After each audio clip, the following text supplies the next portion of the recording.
안녕하세요. 일본 주식 전업투자 휴니TV입니다. 제가 최근에 종목 추천이라든지 시장 분석 그리고 그냥 주식 장에 대해서 이런 영상들을 많이 올렸었는데 오늘은 주식 강의 일환으로서 신용거래에 대해서 여러분께 말씀드리려고 합니다. 아마 이제 주식 좀 하시는 분들은 이 신용거래 시스템이라든지 이제 신용거래가 어떤 식으로 이런 주가에 영향을 미치는지 아실 수도 있지만은 초보자분들은 잘 모를 거라고 생각되기 때문에 제가 처음부터 간편하게 이렇게 알려드리겠습니다. 자, 이제 신용거래라는 거는 이제 주식 하시면 이제 들어보셨을 거라고 보는데 사실 이제 기업을 분석할 때 이게 중요한 지표 중 하나예요. 이제 신용 잔액이라고 하는데 그 신용 잔액이 어느 정도 쌓여 있는지 이런 것을 아셔야 되는데 이제 뭐 시총이나 시가총액이나 부동주 제가 이런 지표가 중요하다 했는데 이 정도까지는 아니지만 일단 가치 투자 하시는 분들은 당연히 알아야 되는 이걸 좀 모르고 투자한다는 것 좀 약간 이상할 정도로 당연히 이제 아셔야 되는 지표이기 때문에 오늘은 끝까지 들어주셨으면 합니다. 일단 이 신용 개념을 잘 아셔야 되는데 일단 주식뿐만 아니고 뭐 외환거래라든지 선물거래 그리고 또 옵션거래라고 또 있죠. 뭐 이런 모든 거래들이 신용거래를 다 써요. 그러니까 뭐 개인뿐만 아니고 심지어 이제 증권사 딜러들까지 이제 이 신용거래를 적극적으로 활용을 하는데 이제 이번 코로나 사태 때 사실 이제 금이나 가상화폐 이런 게 많이 떨어졌었잖아요. 사실 이제 이렇게 경제가 안 좋고 보통 이제 주가가 내릴 때는 금이나 가상화폐는 반대로 이제 올라요. 이게 어떻게 보면 이제 일종의 안전자산 이렇게 이제 분류가 되는데 이번에는 떨어졌죠. 근데 이유가 이제 뭐냐면 이 신용거래 때문이에요. 이제 뭐냐면 이런 이제 경제 흐름은 잘 아셔야 되는데 신용이라는 것은 이제 그러니까 자기 현금을 담보로 해가지고 돈을 증권사로부터 이제 빌려가지고 큰 돈으로 그러니까 내가 예를 들면 100만 원을 갖고 있으면은 증권사로 이걸 이제 보증으로 해서 300만 원까지 이제 뿌려가지고 이렇게 거래를 할 수 있는 간단히 말하면 이제 그런 건데 자 이제 코로나 사태가 터지고 이제 모든 이제 개인뿐만 아니고 증권사도 이런 신용 거래를 다 하고 있는데 내가 이제 갖고 있는 주식이나 상품 가치들이 엄청나게 떨어졌잖아요. 코로나 사태로 거의 그러니까 뭐 증권사로 상상을 못할 만큼 딜러들조차도 이렇게까지 떨어질지 몰랐다 할 정도로 엄청 떨어져가지고 이 보증금이 그러니까 엄청 내려간 거죠. 그래서 예를 들면 이제 100만 원 처음 보증한 사람이 300만 원 이렇게 빌려 사고 있었는데 이 가치가 거의 뭐 반토막 이하로 나다 보니까 이 신용거래 보증금이 이제 부족해진 거예요. 그래서 이걸 이제 메꿔야 돼요. 이게 이제 보통 오이시오라고 하는데 일본어로 오이시오라는 게 이제 한국어로 하면 이제 추가 보증금 그러니까 추가로 내가 이제 어느 일정 퍼센테이지 밑으로 되면은 이 현금 부분을 메꿔야 돼요. 근데 이제 코로나 때문에 이게 엄청 폭락을 한 덕분에 오이쇼를 엄청 내야 돼요. 그래서 이 추가 보증금이 전 세계적으로 12조 달러 그러니까 하나로 거의 뭐 1경 가까이 되는 돈이 부족하다고 했었어요. 그래서 어마어마하죠 1경이란 게. 그래서 이제 먼저 이제 어떻게 해야 되냐 금이나 가상화폐 그러니까 내가 갖고 있는 안전자산들을 팔아서까지 현금화를 시켰어야 되죠. 그래서 그 현금으로 이제 이 부분을 메꿔야 되기 때문에 그래서 한때 달러가 엄청 강세였죠. 그것 때문에 달러가 엄청 이제 부족했어요. 계속 막 달러가 없다 막 이랬었는데 그래서 이런 흐름이 있었던 거죠. 이제 이 신용거래 때문에 전 세계적으로 이 오이시오라는 게 엄청나게 많아졌어요. 그것 때문에 이 현금을 메꿔야 되기 때문에 모든 사람들이 금이나 가상화폐들을 있는 걸 그냥 다 판 거죠. 그냥 현금화 시키기 위해서. 이제 이런 것 때문에 이 신용거래라는 것은 꼭 이제 알아야 되는 개념이고 자 그럼 이제 신용거래는 이제 구체적으로 볼 건데 아까 말씀드렸듯이 자기 현금을 담보로 돈을 증권사로부터 빌려가지고 이익을 이제 극대화시키는 이제 그런 건데 SBI 증권 같은 경우는 이제 3배까지 거래가 가능해요. 자, 이 화면을 이제 보시면 이건 이제 제 계좌가 아니고 이제 SBI에서 이제 알려주는 이제 그런 화면인데 자 이제 예를 들면 현금이 지금 100만 원 가까이 있죠. 그럼 이렇게 이제 계좌 이렇게 써져 있어요. 신용다테 요료크 그러니까 신용 여력, 그러니까 100만 원 있으면 신용 여력이 한 300만 원 된다. 그러니까 약 3배 정도 있다 보시면 돼요. 그래서 뭐 이제 어쨌든 뭐 증권사로부터 빌린다. 제가 이렇게 좀 복잡하게 말했는데 이 증권상으로는 이렇게 쉽게 거래할 수 있어요. 그냥 이렇게 여력이 써져 있어요. 그럼 내가 이제 주식을 살 때 그냥 이제 신용을 클릭해가지고 바로 그냥 쓰면 돼요. 그래서 어떻게 보면 좀 무서운 그런 부분인데 그래서 어쨌든 100만 원 정도 있으면 이렇게 300만 원 자기 여력을 이렇게 계좌에서 볼 수 있다. 근데 이제 이게 장점이랑 단점이 있죠. 그래서 일단 장점을 보면은 일단 이익을 극대화할 수 있다. 이게 유일하게 그냥 하나 장점이죠. 그러니까 한 종목을 살 때 내가 이제 현금이 100만 원밖에 없으면 100만 원밖에 거래를 못 하지만 빌려서 하면은 300만 원까지 빌려서 총 이제 400만 원으로 거래를 할 수 있기 때문에 예를 들면 내가 이제 100만 원으로 하면 10% 오르면 이제 10만 원밖에 못 버는데 400만 원으로 했을 때는 40만 원 이렇게 벌기 때문에 엄청 이게 레버리지가 되죠. 근데 이제 단점은 당연히 그만큼 손실도 커질 수 있다. 아까 같은 경우 이제 올랐을 경우인데 예를 들면 400만 원 투자했다가 10% 내리면은 40만 원 손해 보는 거잖아요. 그럼 이제 자기 원금은 100만 원밖에 안 되기 때문에 거의 40% 손해 본 거랑 이제 비슷한 이제 그런 게 되기 때문에 그러니까 손실을 보게 되면 굉장히 이제 그게 커질 수 있다. 그리고 수수료, 이게 계속 갖고 있으면 수수료가 계속 들어요. 매일. 이게 연에 2.8%예요. SBI 같은 경우는. 그러니까 예를 들면 100만 원을 내가 증권사로 빌린다. 그러면 1년에 2.8%니까 2.8만 원씩 드는 거죠. 뭐 100만 원이면 아직 그래도 큰 금액은 아니지만 뭐 돈이 많은 사람들은 이 신용 여력이 거의 뭐 1,000만 원, 뭐 3천만 원, 5천만 원 이렇게까지 갈 수 있기 때문에 굉장히 이것도 무시 못하는 수수료예요. 그 2.8% 이외에도 뭐 이것저것 조그만 이제 수수료가 드는데 어쨌든 수수료가 이렇게 든다. 그리고 마지막 이제 도박성. 아무래도 내 돈이 아니고 그러니까 어쨌든 간에 빌려서 하는 거기 때문에 좀 이게 도박성 부분에서 조금 이제 단점이지 않나. 그러니까 자기 조절이 좀 안 되는 분들은 그냥 신용 계좌를 안 여는 걸 좀 추천합니다. 저는. 그래서 제 친구 같은 경우도 아예 그냥 신용 안 하는 친구도 있어요. 그냥 뭐 아예 그냥 이제 자기가 이제 자기는 이제 이런 거 하면은 끝까지 이제 좀 도박성이 좀 강한 친구여가지고 그래서 이제 안 하는 분도 있고 그런 식으로 이제 자기 조절을 좀 하셔야 됩니다. 하실 거면 그게 좀 자제를 하셔가지고 하는 걸 추천하고요.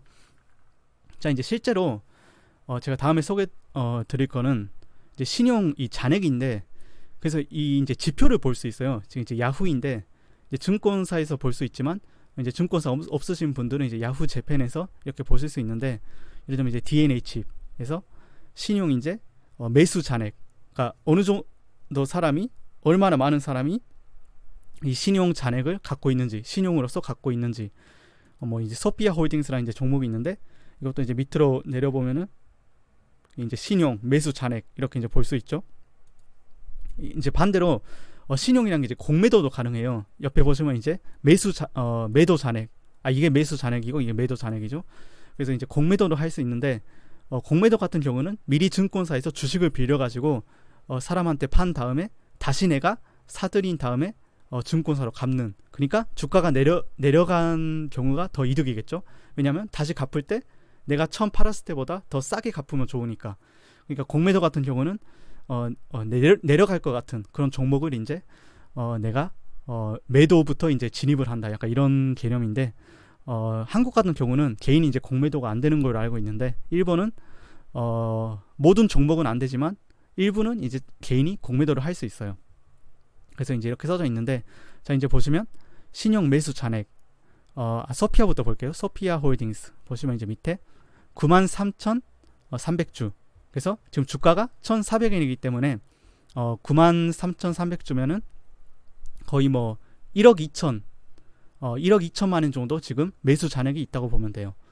신용 이제 매도 잔액 같은 경우는 0. 그러니까 이건 아마 공매도가 이제 안 되는 이제 그런 종목이기 때문에 이제 0이라 써져 있을 텐데 그래서 1억엔. 그럼 이제 과연 이 1억엔이 많은 수치인가 적은 수치인가 이렇게 보시면 이렇게 이제 궁금해 하실 텐데 이제 시가총액으로 판단하면 돼요. 그거는 이 38억엔이잖아요. 시가총액이 그 와중에 1억엔이니까 거의 뭐 한 3% 정도 그러니까 3% 정도면 그래도 아직 양호하다. 제가 봤을 때는 한 이제 5% 정도 좀 넘어가면은 어느 정도 많다 볼 수 있고, 이제 10%를 넘어가게 되면 그래도 좀 무시 못할 정도로 좀 쌓여 있다. 뭐 2, 30% 이제 넘는 경우는 진짜 뭐 장난 아니게 많다 이렇게 볼 수 있다고 개인적으로 생각하고요. DNA 칩 같은 경우는 이제 제가 지금 갖고 있는 종목인데, 보시면 69만 2,800주가 지금 신용 거래하고 있는 사람 지금 잔액이죠. 아직 그러니까 갖고 있고 안 판 상황 69만 2천.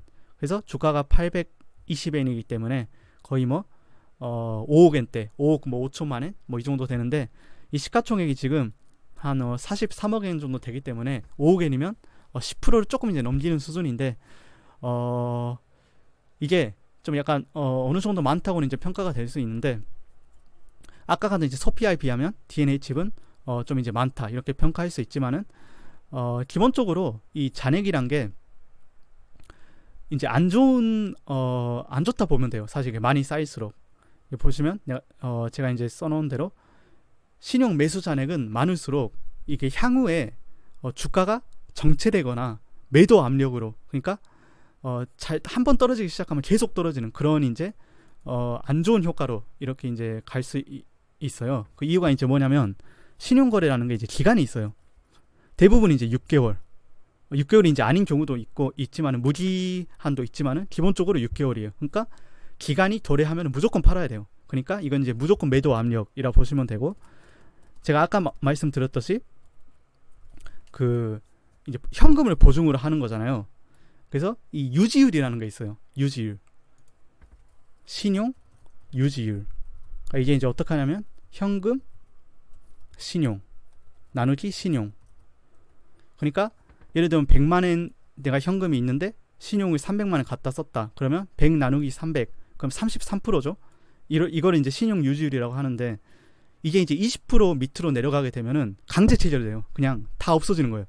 그 증권사 측에서 너는 이제 더 이상 버티기 힘들겠다 이렇게 판단해가지고 그 지금 갖고 있는 포지션을 다 이제 처리해 버리는데, 이걸 이제 처리되기 싫으면 이 이제 유지 위로 이제 되게 다시 현금을 이렇게 넣어야 되는데, 이런 이제 규제가 있기 때문에 그 사람이 어떤 사정에 인해서 이게 20% 이제 밑으로 내려가게 되면 어쨌든 간에 또 매도 압력으로 되겠죠. 그리고 이제 마지막으로는 아까 말씀드린 이제 현금화. 그 사람 사정으로 갑자기 그 사람이 뭐 회사에서 잘렸다. 뭐 어쨌든 간에 월급을 갑자기 이제 잘렸거나 그러면 이제 그런 뭐 본인 요소로 되게 작용을 하기 때문에 이제 그러면은 팔겠죠. 뭐 신용 같은 건 되게 불안한 이제 거래이기 때문에. 그래서 굉장히 불안정한 거래예요, 신용 거래라는 게. 왜냐하면 내가 내 돈으로 하는 게 아니고 빌려서 하는 거기 때문에, 이제 이러한 이유 때문에 매수 잔액은 기본적으로 많이 이제 매도가 되는 그런 압력으로 작용을 할 수가 있어요. 그러니까 신용 거래는 기본적으로 많을수록 안 좋다. 자, 그러면 DNA 칩. 근데 왜 나는 아직 DNA 칩을 투자하고 있냐? 이렇게 많은 경우도 기본적으로 이제 호재가 있거나 인기가 많은 종목들은 그만큼 또 사는 사람도 많기 때문에 매도가 되더라도 그걸 이제 계속 주워 담는 이제 이런 현상이 발생되기 때문에 결국은 종목이 중요해요. 그러니까 이게 아무리 매수 잔액이 많더라도 오를 종목은 그러니까 오르는 거죠. 근데 이제 인기가 없고 좀 약간 정체되어 있는 그런 이제 종목들은 기본적으로 이게 많으면 안 좋긴 해요. 그러니까 이거는 이제 저는 이제 항상 체크하거든요. 이게 뭐 매일 발표되는 건 아니지만 어쨌든 이제 발표될 때 얼마 남아 있는지 이런 것을 이제 항상 저는 이제 꾸준히 확인하고 기본적으로 이제 너무 이제 많다 싶으면은 가끔 이제 그걸 이유로 좀 이제 빨리 팔고 싶다 뭐 이런 생각이 들기도 하는데, 어쨌든 이 지표는 이제 무조건 아셔야 될 것 같고. 자, 마지막으로 그럼 신용 거래는 어느 정도 비율이 적정한가? 제가 아까 말한 이 유지율, 신용 유지율이 있는데 이 현금 나누기 신용. 제 생각에는 좀 공격적으로 하시는 분들도 무조건 200% 남겨두셔야 돼요. 여태까지 저는 이렇게 해왔습니다. 이렇게 해왔고 아무 탈 없이 저는 쭉 해왔기 때문에, 예를 들어 현금이 이제 100만원 있어요. 그러면 신용거래는 50만원만. 그러면 이제 200% 되겠죠. 그러니까 이제 이건 이제 무리하는 사람이 너무 많아요, 주변에. 이제 보통 이제 주식으로 망했던 사람이 대부분 이제 이 신용거래 때문에 망한 거거든요. 그러니까 이게 이제 20%까지 떨어지고, 근데 이제 메꾸는 현금도 없어가지고 그냥 그러니까 돈을 다 날리는 거죠, 그냥. 그래서 저는 그냥 무조건 200%. 그러니까 뭐 1000만원이 있더라도 한 500만원까지만. 그러니까 200% 정도면은 기본적으로 제 경험상 그 영향을 별로 안 끼치더라고요. 그러니까 500만 원짜리 예를 들면 제가 500만 원 빌려서 이 500만 원을 아예 한 종목 사가지고 그 종목이 이제 뭐 하한가를 계속 찍더라도 이 원금으로 따지면은 그렇게 큰 피해는 아니더라고. 예를 들면 500만 원이 뭐 진짜 운이 안 좋아가지고 뭐 300만 원까지 떨어졌다. 이러면 200만 원 손해 본 거잖아요. 그래도 원금이 1000만 원 있기 때문에 한 800 정도 아직 남아 있겠죠. 그러니까 200% 정도가 제가 봤을 때 딱 적절해요. 제 물론 개인적인 생각이지만. 근데 이게 예를 들면 뭐 1000만 원인데 2천만 원을 끌어서 썼다. 그럼 이러면 진짜 망하는 지름길입니다. 바로. 왜냐면 이제 2천만 원 같은 경우는 진짜 막 어쩌다가 이제 주식이 반토막 운 나쁘게 주식이 반토막 나면 그냥 원금 자체가 다 없어지는 거기 때문에 그러니까 신용거래는 이런 이제 미리 좀 계산을 하셔야 돼요. 본인의 그 도박성 같은 거 좀 생각하시고 좀 본인이 좀 도박성이 강하다. 그러면 그냥 아예 계좌를 열지 말고 저는 좀 조절할 자신이 있었기 때문에 뭐 지금까지로 200% 무조건 유지하거든요. 저는. 그래서 그런 자기만의 룰을 항상 제가 이제 언급했듯이 자기만의 룰은 중요하기 때문에 꼭 이제 자신과의 약속은 지키시고 신용거래 같은 경우는 이제 오늘 제가 말씀드린 내용만 잘 파악하셔도 어느 정도 이해되셨다 보고요. 앞으로도 너무 이제 무리하시지 말고 신용거래 하시더라도 항상 200% 정도는 최소 남겨두고 이건 이제 클수록 좋죠. 뭐 300이나 400 이렇게 여유롭게 항상 하시는 걸 추천하고요. 자, 오늘은 이제 여기까지 신용에 대해서 알려드렸고요. 이제 근일에 제가 저번에 말씀드린 대로 최근에 발견한 이제 좋은 종목에 대해서 제대로 이제 분석해가지고 여러분께 다시 알려드리도록 하겠습니다. 시청해주셔서 감사합니다.